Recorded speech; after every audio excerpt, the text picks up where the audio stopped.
देवघर में हम लोग जो जितने लड़के सब हैं, उन सब लड़कों को पूजनीय अरविंद दादा ने ग्रुप कैटेगरी करके भाग कर दिया कि तुम लोग इस गांव पे जाओगे, तुम लोग उस गांव पे जाओगे।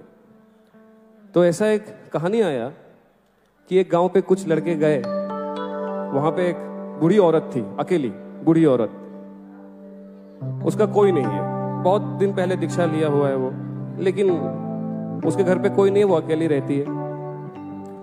तो जब वो लड़के सब पहुंचे वहां पे, जाके बोले कि हमें आचार्य दादा ने भेजे हैं आपका खबर लेने, आप कैसे हैं, आपका जिंदगी कैसा चल रहा है।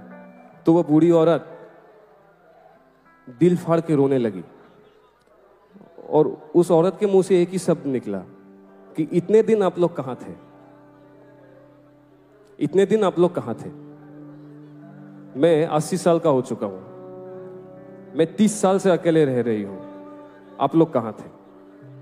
तो जब ये कहानी आके दादा को बताया गया तो दादा ने कहा कि इस पृथ्वी में ऐसे कितने ऐसे घर होंगे जहां कोई एक इंसान अकेला है, अकेला रो रहा है, और उस इंसान के घर में ठाकुर जी भी अकेले रो रहे हैं और हम लोगों का इंतजार में है कि मेरा आदमी कब आएगा, मेरा आदमी इस आदमी के यहां कब आएगा। इसी के चलते दादा ने कहा है कि हम लोग जितना हो सके लोगों तक रीच करें, पहुंचे, उनका खबर लें, बस इतना ही तो काम है। और तो कुछ करना नहीं है, कुछ बोलना भी नहीं है, बस निस्वार्थ भाव से पहुंच के बोले कि आप कैसे हैं, आपको कोई असुविधा है, आप ठाकुर जी का दीक्षा लिए थे, आप इस साल पे लिए थे, इससे हमारा पहचान बढ़ा है और कुछ नहीं, बस आप आपको हम पहचानते हैं इसीलिए आए हैं, आपका खबर लेने आए हैं। और वो एक दिन का कहानी नहीं हो सकता, एक दिन गए मिल लिए चले गए, नहीं, हर दिन जाएंगे, हर दिन नहीं सकते हैं, सप्ताह में एक दिन जाएंगे, बार बार जाएंगे, उनके पास जाएंगे, उनका खबर लेंगे, कुछ मांगेंगे भी नहीं, कुछ बोलेंगे भी नहीं, बस एक ही चीज देंगे, वो है प्यार, प्रेम।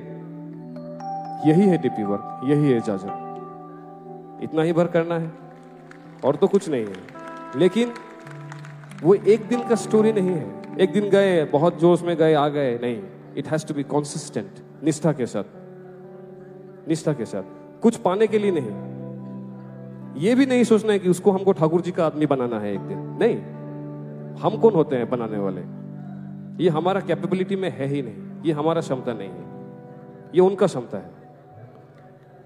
हमें तो कर्म करना है, रिजल्ट या कॉन्सिक्वेंसेस ये हमारे हाथ में नहीं है। टारगेट ओरिएंटेड होके अगर जाएंगे कि ये अचीव करना है, फिर तो हम गलत डायरेक्शन पे सोच रहे हैं। हमारा कोई टारगेट नहीं है, हमारा कोई मकसद नहीं है, हमारा मकसद है बस प्यार, काम करना, जाना, दादा ने जो आदेश दिया है उसको पूरा करना। होगा और क्या नहीं होगा और क्या होगा ये उनके हाथ में है, ये उनके हाथ में है। जब होगा तब होगा, नहीं होगा तो नहीं होगा। मेरे 2 पाँव में मेरा कैपेसिटी है, ये 2 पाँव से मैं 20 किलोमीटर से ज्यादा नहीं दौड़ सकता, तो मैं 40 का कैसे सोचूं। मैं 20 दौड़ूंगा, लेकिन हर दिन दौड़ूंगा। एक कहावत है, ब्रूस ली का, एक ऐसे पढ़ा था, पता नहीं कितना सच है, इंस्टा पे फेसबुक पे आता है। ब्रूस ली ने कहा, मुझे उस इंसान से डर नहीं लगता जिसको 10,000 टाइप्स ऑफ पंचेस आता है, मुझे उस इंसान से डर लगता है जिसने एक तरह का पंच 10,000 बार प्रैक्टिस किया है। तो करना तो एक ही चीज, छोटा सा चीज है, छोटा सा एक चीज है, लेकिन बराबर करना है, निरंतरता के साथ करना है, निष्ठा के साथ करना है।